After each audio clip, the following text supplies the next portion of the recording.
I've been on YouTube for a while, but this video is personal for me. Hip injuries are responsible for more than 300,000 hospitalizations in the US alone each year, and as we age, the risk only skyrockets. Studies show that people over 40 experience a sharp decline in muscle mass of about 3 to 5% per decade. And weak glutes are a major culprit behind issues like sciatica, lumbar pain, and even hip fractures. The kicker is that most of this can be prevented with one simple solution, which is training your gosh darn glutes.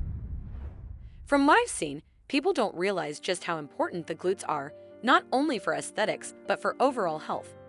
I've watched older folks struggle with walking and stability, suffering from pain they could have avoided with stronger glutes. So I'm going to start by explaining why the glutes are so important. Your glutes are one of the most critical muscle groups for functional movement. The gluteal muscles are responsible for hip extension, rotation, and stability. Without them firing on all cylinders, you're setting yourself up for a world of pain, quite literally. Weak glutes can also lead to pelvic instability, which messes up your posture and throws off your alignment. It's a domino effect. You start compensating with other muscles like your lower back and hamstrings, and before you know it, you're dealing with chronic lumbar pain or even sciatica. Don't just take my word for it. A 2015 study published in the Journal of Orthopedic and Sports Physical Therapy found that weak glutes are a significant factor in lower back pain. I've seen it firsthand as well. People in their 70s or even 60s and 50s are struggling with basic movements like getting up from a chair or walking upstairs. The problem is they've ignored their glutes for decades, and now they're paying the price. So let's move on to what happens if you ignore your glutes. If you're over 40, muscle loss is already creeping up on you, and it hits hard in the glutes.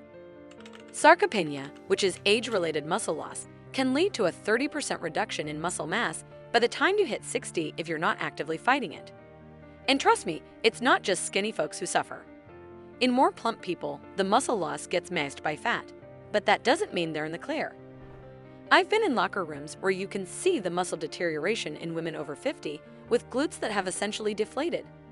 I'm not trying to berate anyone, I'm just pointing to a functional issue.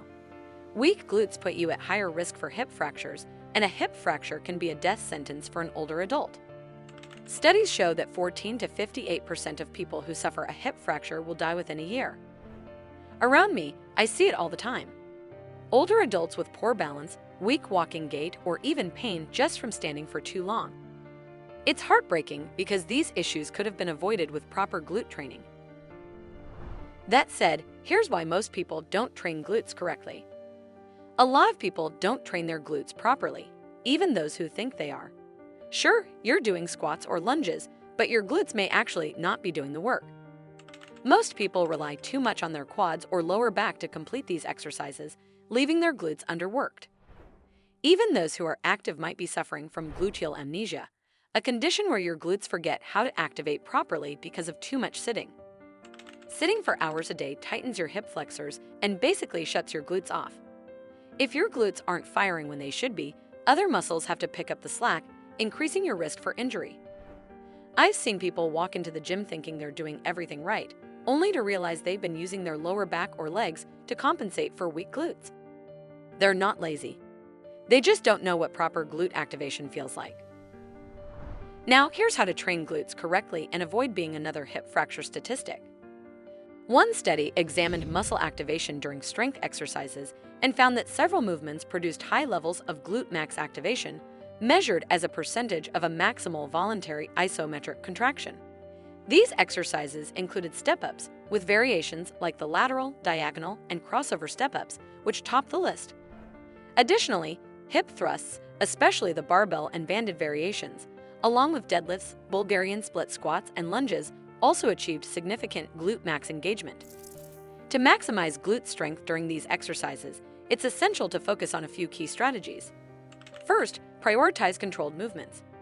Rushing through an exercise reduces its effectiveness, so take your time, especially during the lowering phase, known as the eccentric. For example, in exercises like hip thrusts or squats, lowering your body slowly keeps your glutes under tension longer, which stimulates more growth. Lengthening this eccentric phase is crucial. The lowering part of any movement is where the most muscle damage occurs. This is good damage because it's what ultimately leads to muscle growth. For example, in deadlifts or step-ups, aim for a 5-second descent to increase glute activation. Also, squeeze your glutes consciously throughout each rep, not just at the top of each movement. Whether you're thrusting, lunging, or squatting, this deliberate squeeze improves your mind-muscle connection, making the exercise more effective. Make sure to also maintain a slight forward lean with exercises like squats and lunges. If you're doing deadlifts or bridges, don't arch your back. Also, keeping your knees slightly pointed to the outside helps you engage your glutes more. Plus, push through your entire soul when you're doing these exercises. And finally, to build serious strength, you need progressively heavier weights. Gradually increasing the weight you lift forces your muscles to adapt and grow stronger. So that's what I had to say, and now I really want to hear your feedback. Tell me what glute exercises you're doing and what other body part or muscle you think is more important than your glutes after 40. If you liked this video and maybe even learned something new, show your love with a like, subscribe, comment, or share. Every interaction helps this channel grow, so I thank you in advance. Now let's move this talk to the comments.